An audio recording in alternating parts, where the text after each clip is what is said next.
これはちょっとぼったくり案件レッドフラッグなのでさっさと帰ってください。時間の無駄です。私今回やられました。ヒロモーティブ。どうも、ヒロモーティブです。私ですね、今アメリカでメカニックをしているんですけれども、よく聞かれるのが車の購入に関してなんですね。どういう車を買ったらいいのかとか、どこを見て決めるのかとか、そういうのをいろいろ聞かれるんですけれども、今回実はですね、私個人的にこの後ろのベンザという車を購入しましたので、そのプロセスをちょっとまとめてみました。それを見てちょっと皆さん、参考にしていただければなと思います。それでは実際の購入編ですが、まず見たのはカーバーナですね。カーバーナは完全オンラインで、ここにある通り、セールスマンなしで余計な手数料がないのが売りです。今回はですね、トヨタのベンザを探しているので、まずはこの車ですね。走行距離と値段はこんな感じです。カーバーナは余計な手数料がかからないのが売りなんですが、デメリットとして実際の車を買う前に見れません。オンラインのバーチャルで判断するしかないんですね。この車の写真を見ていて気になった点ですが、タイヤですね。タイヤのトレッドの残りがあんまりないんじゃないかなと。別のアングルですが、見た感じは買ってちょっとしても交換必要かもしれないですね。次はカーファックスですね。カーファックスはほとんどのディーラーのウェブサイトから直接無料で見れるようになってます。はい、カーファックスですが、事故歴とか整備履歴、今までのオーナーの数とか、車の履歴ですね。それが記録されています。これは個人売買とかでカーファックスを取る場合は有料なんですが、必ずチェックしてください。はい、このカーファックスなんですが、私の場合はですね、整備履歴とともにですね、この場所ですね、どこで、整備をされたか、こういうのはものすごいよく見てます。この車の場合はですね、結構ちゃんと整備はされてるかな。フルイットとかはまめに変えられているので、ブレークチェック、ブレークフルイットチェンジ。まあ、いろいろあるんですけれども、ちょっとここですね、気になるところがあります。これはちょっとぼったくり案件ちょっとトランスミッションフルイットチェンジのインターバルが短すぎますね。これはちょっと前のお客さん、この前のオーナーさんですね。結構ボられてるかもしれないですね。で、この車の履歴を見ててちょっと気になったのが、フラッグスタッフ。フラッグスタッフにかなり長い間いましたね。フラッグスタッフっていう場所はですね、アリゾナの北の方なんですけれども、雪が降りますね。そしてモンタナに行って売却という形ですね。モンタナもちょっと雪が降りますね。今回ですね、車を下取りに出すんですが、下取りのメリットとして、タックスですね、セールスタックスがその分かからないという。で、ここで、1000ドル分、セールスタックスをセーブできます。というふうに書いてます。カーバーナですね、買い取り価格ものすごいアグレッシブです。この価格は個人売買で売るぐらいの同じ値段ですね。カーバーナの特徴なんですが、かかる費用がタックスとタイトルレジストレーション、これは本当にもう必要な費用だけで、他の手数料が全くかからないですね。後でまた説明しますが、ディーラーによっては結構そういう費用がかかってくるので、それがかからないという形になります。次の車両ですね。これはローカルのディーラーで見つけた車両なんですけれども、これもちょっとカーファックスを見てみたいと思います。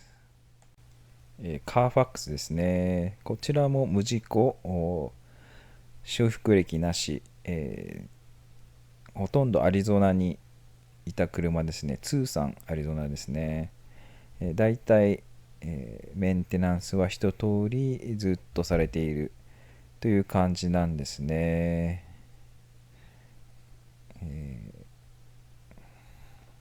で、最後に、だいたい大きなフルイットチェンジ、フィルターチェンジなどをして、トレードインされたというふうになってますね。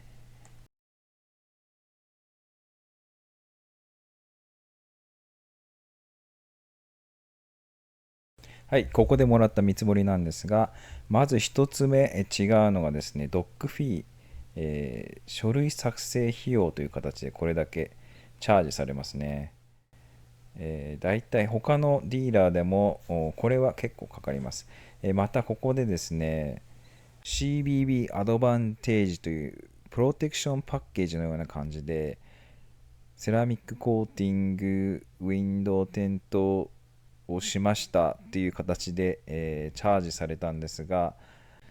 これはいわゆるヒルンフィーですね。表向きの値段には載せないでこれを上に乗せてくるという。そして下取りの値段が少しカーバーナよりも安い。カーバーナの買い取りの値段がですね、ほとんど個人売買と同じなので、売る場合はカーバーナの方がいいかもしれないですね。そして、トータルでこれだけになりますという感じですね。それではこの2台の比較なんですが、差額がですね$3300で、高い方が2万5000万マイル、距離が少ない。これだけ見るとちょっと割高感がありますね。ちょっと$1000ぐらい、この差がちょっと高めという感じなんですけれども、カーバーナの方はすぐにタイヤが必要ということで、新しいタイヤだいたい$800から$1200ぐらいはしますね。で、こちらのもう1台はミシュランの新しいタイヤがほとんど新品のタイヤが入っているので、その分、間を取って$1000お得という形でマイナス$1000、その差額が縮まりました。次にサビですね。フラッグスタッフにいたっていう部分がちょっと気になって、雪の降るところは融雪剤を使うので、それで錆びるんですね。下回りがすごい錆びてサスペンションとかボロボロになったりするんですけれども、そこがちょっと気になりましたね。そして最後に決め手というわけではないんですけれども、こちらのローカルの方のディーラーでは、10万マイル2年の保証がつく、パワートレインですね。パワートレインの保証がつくということで、ウェブサイトの方にでもですね、大々的にこういうふうに載ってますね。いろいろ後で大変なことになったんですけれども。ということで、一応こちらのローカルのディーラーの方で購入するということで、無事納車となりました。はい。ということでですね、今回の、購入編、まとめですね、いくつかちょっとポイントを絞って説明したいと思います。まずはカーファックスですね。これは、必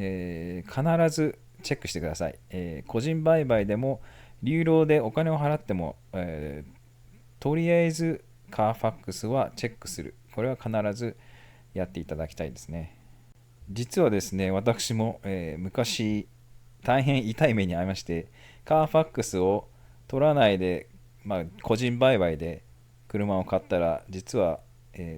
サルベージタイトル、事故をして、それを直した車、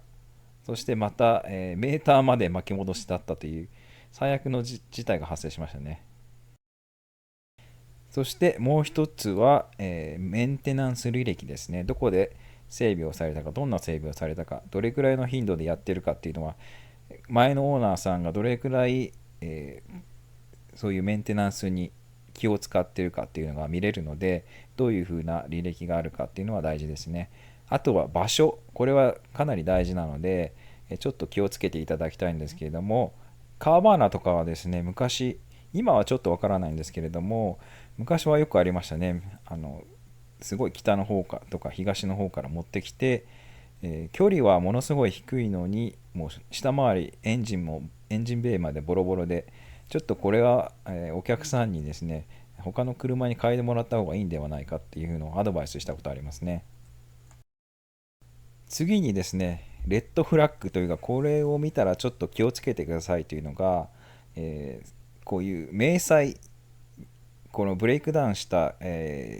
車両価格、タックスとか、こういう費用がかかりますよっていう総額を出してこないで、月々いくらの支払いでっていうのを手書きで、セールスマンが出してくる時があるんですけども、そういうのを見るとですね、ちょっとレッドフラッグかなっていう感じですね。私自身もですね、ちょっと経験がありましてですね、以前、中古車を買おうと、新車の大きなディーラーですよね、そこに行って交渉している時にですね、総額ではなくてこういうふうに月々の支払い額が何ヶ月っていう金額だけ出してきて、交渉するたびにどんどんこの支払い額は減ってるんだけれども、月々その総額、支払いのタームですよね、何ヶ月かかかるっていうのがどんどん上がってるので、結局はですね、支払い総額は上がってるんですよね、計算すると。でそれを指摘するとですね、今度はセールスマネージャーが出てきて、また何時間もまた話すことになったんですけれども、結局最後にはですね、向こうがブチギレました。これをどんどん総額が上がってるじゃないかっていう形で、指摘したらですね、切れて、もうお前らもう帰れみたいな感じになって、こちらも本当に腹が立って、嫌な思いをしたんですけれども、こういうちゃんとしたですね、アイテマイズされた総額を出してこない、紙で印刷したものを出してこない、そういうところはですね、レッドフラッグなので、さっさと帰ってください。時間の無駄です。はい。ここまでですね、こうやって動画を作って、皆さん気をつけてくださいね、みたいな感じで、この動画を作っていたんですけども、私、今回やられました。先ほど2年10万マイルの保証がついてくるっていうふうに言ったんですけども、ウェブサイトもかなり大きな大々的に書いてあって、セールスマネージャーもこちらの目を見てついてきますからみたいな感じで言われて、信用したんですけれども、いざ契約の前にちょっとコントラクトを見せてほしいって言ったんですね。で私ですね、サービスの仕事をしているので、よくこのディーラーが売ったエクステンデッドワランティが本当に使い物にならないっていうのは時々見ているので、そのコントラクトをちょっと精査したいということで、このワランティの内容を送ってほしいっていうふうに、前もって言っていたんですけども、今向こうからは E メールで送りましたとか、直接言ってもウェブサイトがダウンしてプリントできませんでしたみたいな、ちょっとのらりくらり逃げられて、でそのままさすがにもう全く騙される、全く嘘をついてるとは考えられなかったのでサインしたんですけれども、その後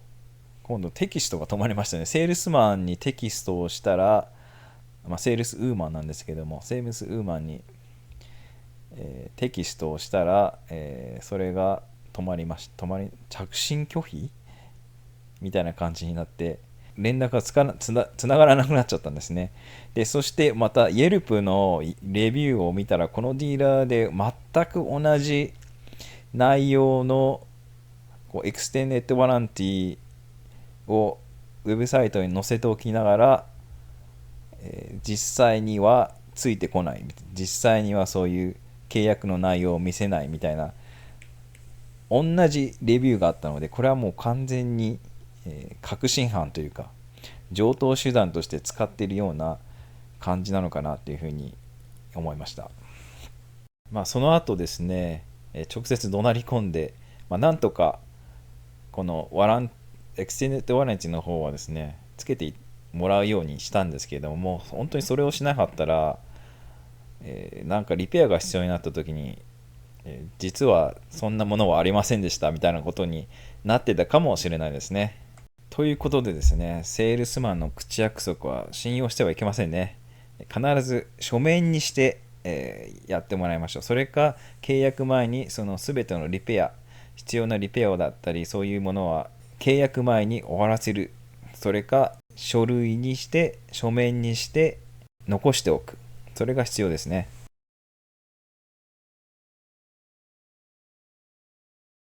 ということでですね、今回はこの中古車の購入編ということでまとめてみました。皆さんいかがだったでしょうか？参考になりましたでしょうか？それではまたお会いしましょう。God bless you! 最後までご覧いただきありがとうございました。この動画が役に立ったと思った方は、ぜひチャンネル登録といいねをお願いいたします。今後も役立つ情報を発信していきますので、ぜひお見逃しなく。